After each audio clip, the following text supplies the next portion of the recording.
तर कशात मंडळी, जय महाराष्ट्र, जय शिवराय.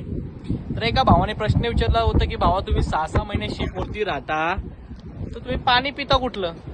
6-6 महिने 9-9 महिने शिपवरती पिण्याचं पाणी येतं कसं? तर भावा मी हे जे समुद्राचं पाणी पितो, हा बरोबर आहे की हे समुद्राचं जे पाणी आहे ना हेच पितो मी. हा पण हे पाणी आम्ही डायरेक्ट नाही पित. हे पाणी फ्रेश वॉटर बनतं, खाली इंजिन रूम मध्ये सर्व सिस्टम असते. ठीक आहे, पूर्ण ते पाणी फिल्टर होतं, चांगले योग्य त्याची टेस्टिंग होते, ती कंपनीला पाठवली जाते, ती टेस्टिंग योग्य आहे की अयोग्य आहे त्याच्यानंतर ते पाणी पिलं जातं. सर्व सिस्टम असते शिपवरती, तर आम्ही हेच पाणी पितो. आणि जर एखाद्याला हे पाणी प्यायचं नसेल तर शिपवरती बिस्लरी पण अलाउड असते, बिस्लरीचं पाणी पण अलाउड असतं. आणि दुसरी गोष्ट, विकत पण घेतात, काही काही कंपनी फ्री पण देतात.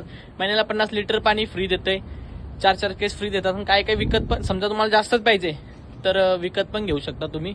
शिपवरती सर्व अवेलेबल असते आणि अशा प्रकारे सर्व सिस्टम असते शिपवरती पाण्याची. आणि कमेंट करून सांगा तुम्हाला माहिती होतं का नव्हतं माहिती की आम्ही समुद्राचं पाणी पितो.